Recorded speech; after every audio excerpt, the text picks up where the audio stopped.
اور ہم اللہ کی آزمائش کو پہچاننے کی کوشش نہیں کرتے یا اس آزمائش کو سمجھنے میں غلطی کر دیتے ہیں. یہ ایک بڑی بنیادی سی ہماری مسٹیک ہوتی ہے ہماری زندگیوں میں، جو ہمیں پھر ڈپریشن، انزائٹی اور فرسٹریشن کی طرف لے جاتی ہے.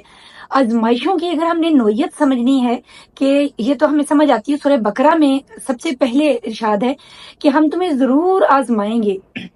اور اس میں آزمائشوں کا ذکر ہے مالوں کی کمی سے، پھلوں کی کمی سے، جان اور مال سے، اور اس طرح ہر اس چیز سے جو ہمیں پسندیدہ ہیں، ان سب چیزوں سے ہم آزمائے جائیں گے. تو آزمائش تو شرط ہے، لیکن جب ہم پیغمبروں کی واقعات سنتے ہیں، دیکھتے ہیں، تو ہم ذرا ان کو تھوڑا انالائز کرنے کی کوشش کرتے ہیں اور اپنی زندگیوں میں اپلائی کرنے کی کوشش کرتے ہیں کہ یہ آزمائشیں کیا تھی اور ان کی نوعیت کیا تھی. اور آزمائشوں میں ہم دیکھیں کہ اکثر ایسی نوعیت ہے کہ جو اس ٹائم پہ لوگ تھے نا، انہوں نے بھی یہ سوال پوچھے تھے کہ بھائی ایسا کیوں